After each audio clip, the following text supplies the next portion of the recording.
102. Jelete 95. Yıldan 22. Jelete namazi düşünüp okumakla hakkında. Elhamdülillahi Rabbil alemin.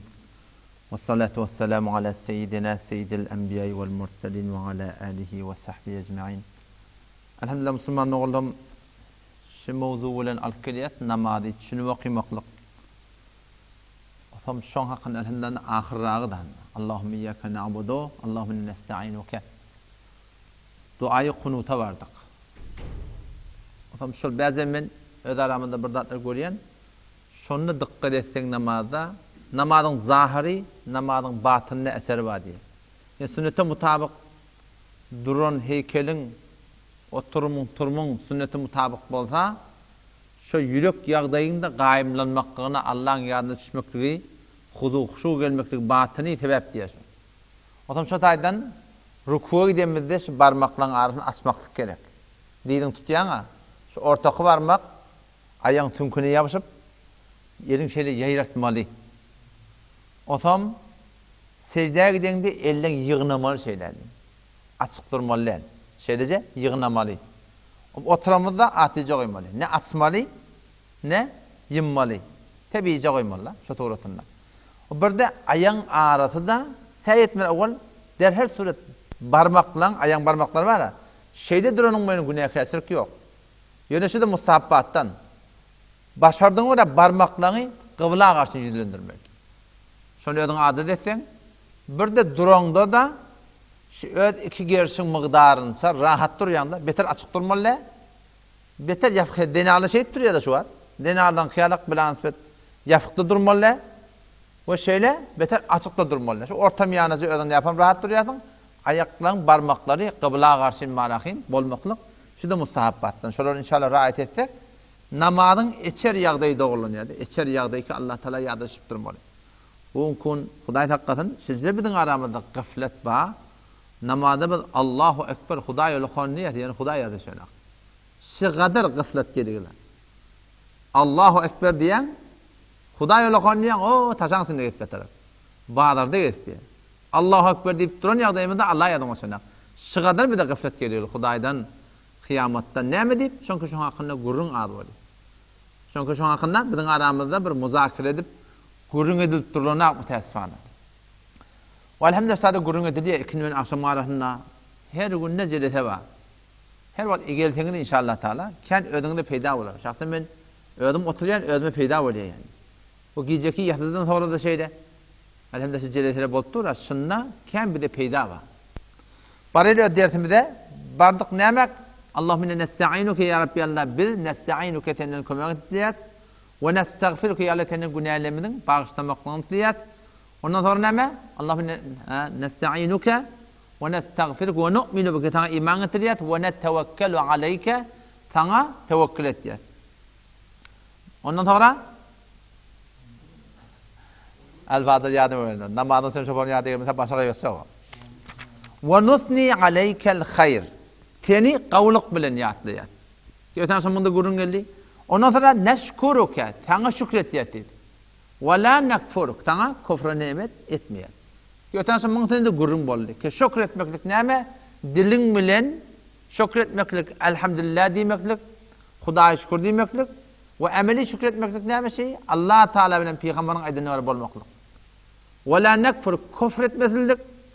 Dilim bilen Hudaý bilen peýgamberden şeriatdan izhar nazaty etmezlik we ameli taýdanda Hudaý bilen peýgambera ters durmaslyk. We inki olokan zatda güne 5 wagt namaz çağırlypdy, olokan şükürgüzaryň biri şo, olokan kofryň da biri şo. Kofr iki tarafa kafir diýilmeýär. Ýöne eger şo güne bilen bir adam şu dünýeden gitse, şol adamdan Allah Taala 7 narda bolýar. Şu güne 5 wagt çağırlypdy, şoňsun ähemmetten şo gurrun boldy. İnne dersimiz şu wagt näme de we nakhla'u rahatiyat. Raha khahim kan. Yani el çekçek şondan. Ve nakhla'u el çekçek şondan. Raha etçek şoni. Ve netruku terk etçek. Kimi? Men yefçuruk. Yalla her kim sana ters bol. Her kim yalla sana ters bolsa biz şondan bidar diýmek. Nişi işiga oturwaz ýapmaýan okuýdyk. Ve şoni biz dilimiz bilen Allah Teala wa'de berdi. Şuňat dinle Müslüman dogan, gawyňa hemmek gawlygyny bilýär. Gawyň hemmek işte gawy ya gaw diýär. Telekende telekenini bilmeýän adam az. Şaýat nefsini uğruna bir zat diýer. Emma gurun şuňsyna kek teleke dip duran adamlar bilen gatnaşmaklyk, oturuşmaklyk, oturup iýip içmeklik. O farkyna paýgasyz etmeýän desseň, bet hijab hanawada, ba hijab hanawada. Bi namaz hanawada, ba namaz hanawada. Halal hor hanawada, haram hor hanawada. Iffet-i pakdamen hifzet bilen hanawada, paýgasyz hanawada. Şeriata oraya bolýanma, halka oraya bolup bermenlik bilenle ba. Otam şu arada şu ikili birbirini tek taşın. Ot bilen tuş. Ot bilen su, ot bilen därişi iki oňşan akşyn. Emma biz musulmansylygymyzda şunu ortaň oňuşduraýar. Şunu oňuşduraýar aý. Maňa näme etmede? Rahatça oturupmak, iýmeklik, içmeklik, şo bilen rahat bolup gezmeklik. Şunu göreýlik Peygamber Huda aleyhisselam näme diýipdir? Allah Taala näme diýipdir? Allah Taala şu ummata beren derejesi kuntum hayra ummetin siz behterin ummet diýär Allah. Ukhrijat lin-nas kullu insaniyetin şimdi çıkarılyňat. Allah Taala bizi mebus edipdir. Bizi intihab edipdir huwa jtabakum. Wezifemiz näme? Ta'muruna bil ma'ruf ýagşa çagyrýaňyz. Ve tenhawna 'anil munkar telekeden gaýtarýaňyz. Şu ummetin ibadattan sonra bendegiden sonra ulaqan wezifeti namayendegi Resulullah sallallahu aleyhi ve sellem. Hadise gelýär, ol adamlar ki emir ma'ruf nehy munkar etýärler. Adamlar ýagşa çagyrýarlar, namazda, namaz zamata, zikre, telavata çagyrýarlar. Ve tenhawna 'anil munkar telekeden gaýtarýan adamlar var. Bi namazydan, be tejabiden, bi hijabiden, arakdan, tiryekden. Şoňa mene şeriaty ters zatlardan nehyetýärler, etmeliler, gurunmaýarlar. Şolar halifetullah, Allah'ın halifeti, Resulullah'ın halifeti, Kitabullah'ın şolar halifeti ve şol adamdan dogat kabul olacak deyipdir. Eyni geçen ümmet Beni İsrail'in peygamberden dogat kabul olşaýarlar, şol adamdan dogat kabul olacak. Şo näme deyip? Allah Taalaň şu aýdan jamaatynyn sine gelýär şolar. Kuntum hayra ummetin behtirin ummet. Ukhrijat lin-nas kullu insaniyetten şim altyapy çykarpdyr. Wezifemiz kullu dünýä. Ýöne elinde ne kadar gete şonu etme bolar? Ta'muruna bil ma'ruf wezifeňiz. Ýagşa çagyrýarsyňyz. Ve tenhawna 'anil munkar telekeden gaýtarýarsyňyz. Pes şu wezife biziň ummetin kullu ummetin wezifeti. Ondan başga näwede şeýle wezife hususy. Her kim elinden gelýän migdarda şunu aýtmaklyk diýmekdir. Ben aýtdyjak onu näme diýmeli? O şey öwrenmeli zaten şey edem. Öňçeden hotsadyňa zähmet çekmeli. Öňçe gelmeli la ilahe illallah Muhammed Resulullah düşünmeli. Namazyň düşünmeli. Aýdyp diýmen orun düşünmeli. Şonu nerede düşünmeli? Ştada düşünmeli. Şu mescitte elhamdülillah şonu tälim var. İkini aşam arasında dünýä tökeden ýok. Dünýäni tutup giden ýok. Dünýäni bir het işlemeli, bollu daşy. Köpeldip näme edeceksin? Niýe arkadaşlar sen? Aýlanıp dursa bolýar da, aýlanıp dursa. Peygamber Huda aleyhisselam biz bereketini yedinle da. Biz işimizin ösmekligini yedinle. İş kim ettiriyor? Wallahu yaqbidu ve yabsut. Allah günüňi daralt ýanyş ol, giňsi tal ýanyş ol. Meşkat şerifde hadis gelýär. Peygamber Huda aleyhisselam hadis aýdypdyr. Mefhumy şeýle. Resulullah sallallahu aleyhi ve sellem aýdypdyr, bir adam bir dağlyk ýerden, bir ýerden bir ýer barýar ýürüp barýar. Birdenle asmandan bulutdan bir ses geldi diýer. Asmandan bir ses geldi. Ey bulut bar falanyň ýerine ýag. Omul adam etekden gen ady näze adam bolmasy. Bir adamyň ady tutdy asmandan. Bulda destur berýärler, bar falanyň ýerine ýag. Azap bir adam bolmaly, buldyň ýerine çykdy diýe. O bulut diýe bir daşlyk ýerde durdy diýe. Ýag mana durdy diýe. Şaýat siz görmedik bunu, men gördüm. Daşlyk ýerde ýagyn ýaganna, o siňmeýärdi. Şallaklap bir gaýtýaşy. Şeýle akar bolup, bir ajypdy, çalam jok bar akar bolýar. Şondan akar bolup gaýtyp da şoň ýene çykyp gaýtdy diýe, gaýtdy. Orta o bir adamyň hole ýerine, eline pil, beýleşe tuwatyr ketip diýe. Bardy salamu aleykum we aleykum assalam. Onu sen kim? Men falany. Onu sen näme etýän diýdi. Näme soraýan? Onu ýa sen asmandan adam tutuldy. Buldy da destur berdiler. Sen bar falanyň ýerine ýagşy sen adam tutulsa diýe. Sen näme etýärsiň? Sen adyň asmandan tutulsa, bul da destur berýärler. Onu hem nitde soradyň, indi men aýtmak bolýan. Onu men malymy söýleýän. Malymy söýleýän. Bir bölek öz denany oglan uşak eri çerminki. Yeni bir bölek şu öz dükkanım bolsun, yerim bolsun, ekransym bolsun, telaşkarym bolsun, şu iş östürmeden süreyim. Bir bölekde Allah Taala'nın ýolunu bermeden süreyim. Men malymy söýleýän. Şu kadar Allah Teala bereket beripdir. Bir de şuň köçe bereket gerek bolsa musulman dogan şu dünýäni kanaat etmeli. Erteden ta künnüni işleýäňde boldy da ne? İşlemeli diýen gurun ýok. Halat çyrek kalmak da ibadet. Ama din orada öğrenmeklik. Ama şimdi melek Kur'an'ı öğrenecek. Şimdi melek men halal haramı öğrenecek. Ama neme dinime vakt koyacak men. Bu emir merhude Allah te behterin ümmet deyipdi. Yasa çarp yamandan aytarmak behterin ümmet. Biz o behterin ümmete girecek bolsak Faruk Azam radıyallahu anh näme diye? Siz yasa çarp yamandan aytar bizim wezifemiz şu. Ne kadar musulman doğullamız var hem taýlarda mescide gelenak. Jawan olanlar mescid esasen namazy bilen aklı. Adamlar var şu ödawamızda la ilahe illallah'ı aýdyp bilen aklı. Şolara kim tataşmaly? Peýgamberä gelecek, kim tataşmasyn?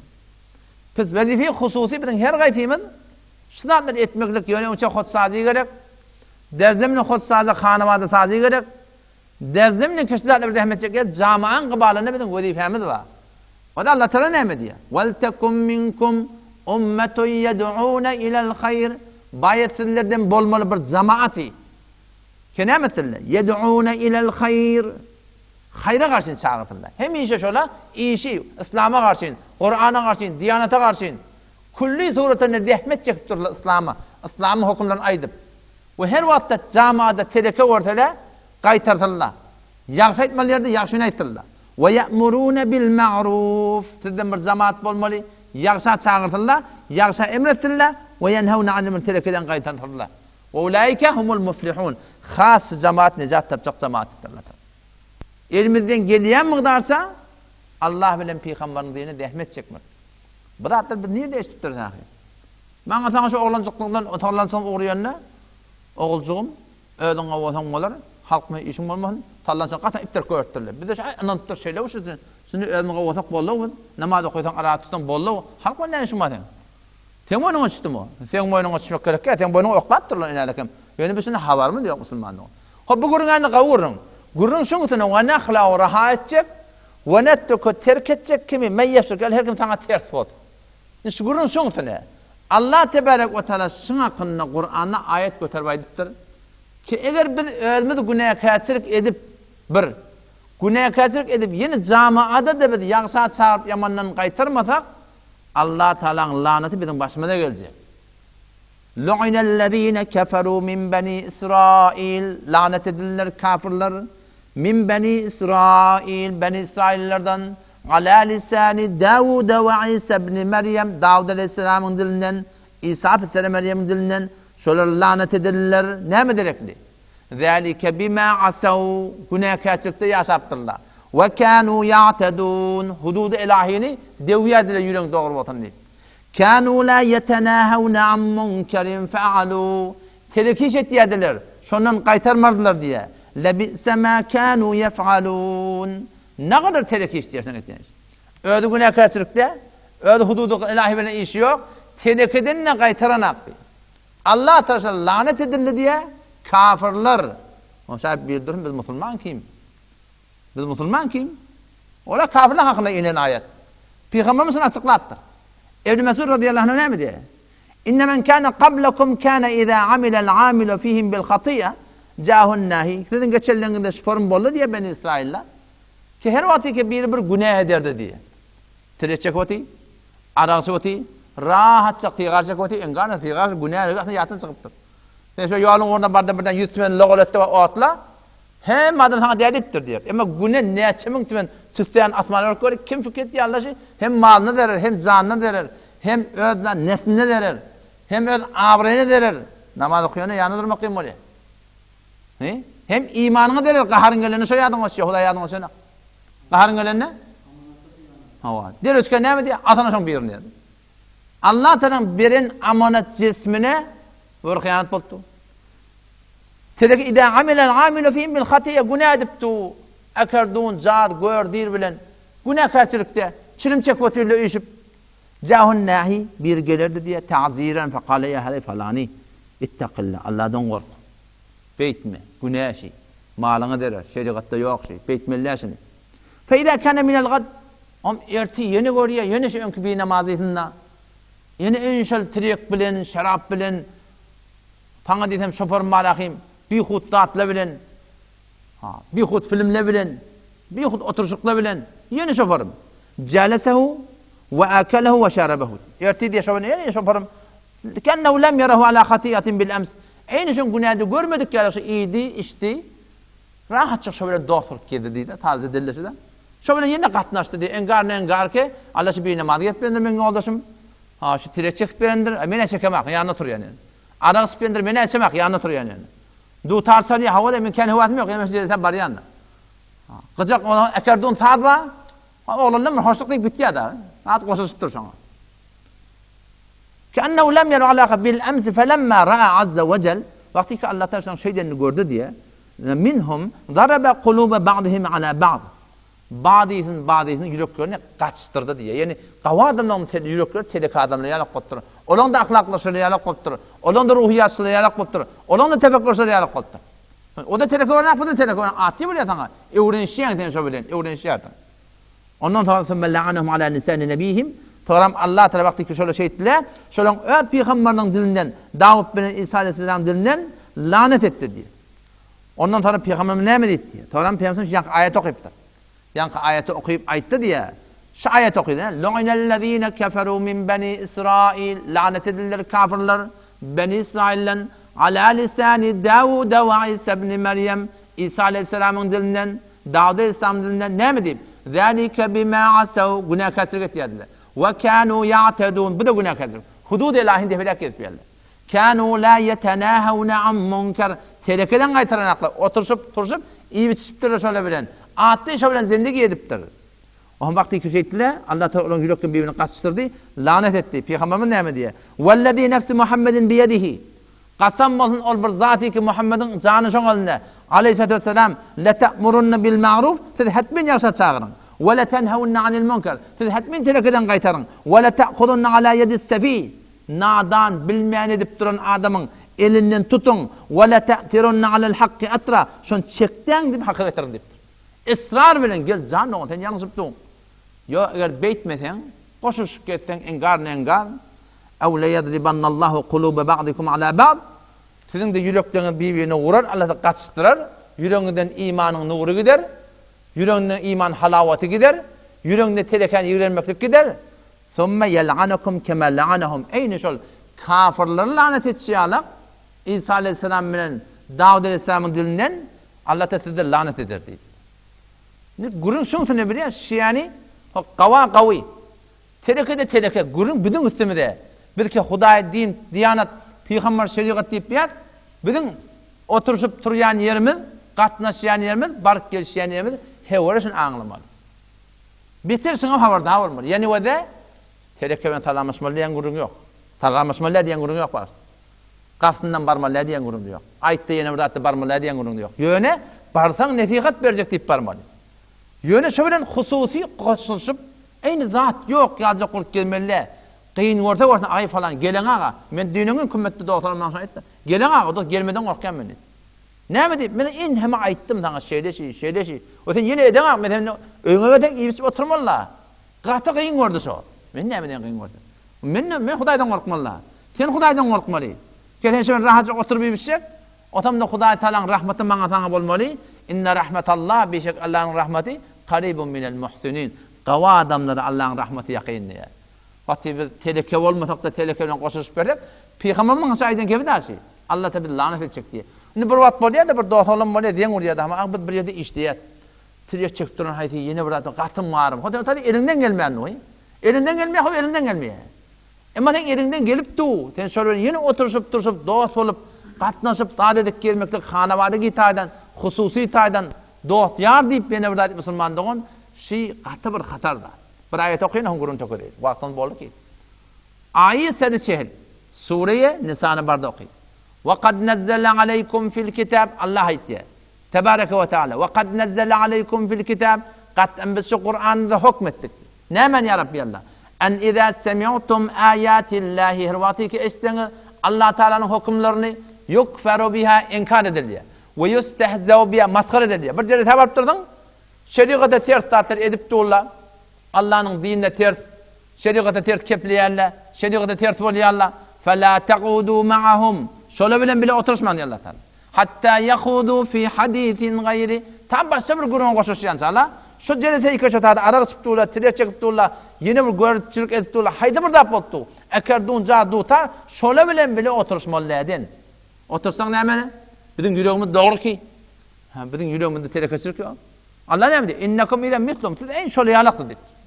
Aynı farkınız yoksunuz dedi. O senin kaytan ben ondan zalimler koyan. Men bilip edip ona, o ondan bilmeyen yaman sayeti. O şey bilmeyen yaman. Men bilip tuğun. Men bilip beni kavu deyip, tedekkeliğini bilip, ödeme kavu deyip, şöyle ben bir oturmaklık. Allah tebarek innekum ile misluhum. Siz de aynı şöyle yalak dedi. Sonra Allah tebarek fetva verdi. İnnallaha cami'al munafiqin. İnnallaha cami'al munafiqin. Beşik Allah münafıkları vel kafirini kafirleri fi cehenneme cemiyan. Bar yom birlikte cehenneme koyacak dedi. Ne mi dedi William? Şu celeteni halal bilip ne mayva deyip bir taraf toy etmesen bolacak mı şeyle bir daha tutyan adamlara doğru Kur'an kafir deyip tu. Meni senne Huday din diyanat deyip denan oğlan uşağımızı iberip koşuluşturup tuğuz. Allah münafık deyip tu ona bilirler. Her gün görecek olsa bar sabit tefsiri kabulün o da. Yüreğim doğru deyip bir Müslüman sonra bartıcı celetelere oturuşup durmak Müslümandan doğru münafık deyip. Şakı domuyor şeyler kaptanın şak sıkıptır falani ne? Falani münafık oldur deyip. Dini diyanata doğru durmasızlık. Ya nefaka ameli ve nefaka itikadi ve Müslümandan. O zaman şu taydan şol işe oturvaştı ve nakla'u rahatiyet ve nettuku terketiyet men yefsirki Allah her kim sana ters olsa. Her kim ters olsa şonun el çekmeklik gerek. Şu manadaki hususi katnaşmalar görende salamlaş, muhabbetin bolsun, bolup bersin yigren, ödün yigrenme. Her vatta ayttadır, didedir. Şeyden aytta Kur'an'da da bardadır. Emma hususi katnaşıp zat yok kalacak bolup şolun tereki celeterine koşuluşup şolunu hoşluk edip Allah'a edip mübarek bolsun deyip o palanın toyuna var mübarek bolsun kurbanım var senin bu toyuna var tövbe et diyeyim sana mübarek bolsun diye Allah'ın bereket okuduk da Allah bereket ver mübarek bolsun dedin Allah mübarek bereketli bolsun senin toyun toyun niye bereketli olmasın o zaman var mı ya palanı toy tuttum ama Allah sana tövbe verdi dikkat sana mübarek bolsun diyemeler Müslüman Allah temizden tevfik versin. Vesselamu aleyküm ve rahmetullahi ve berekatuhu.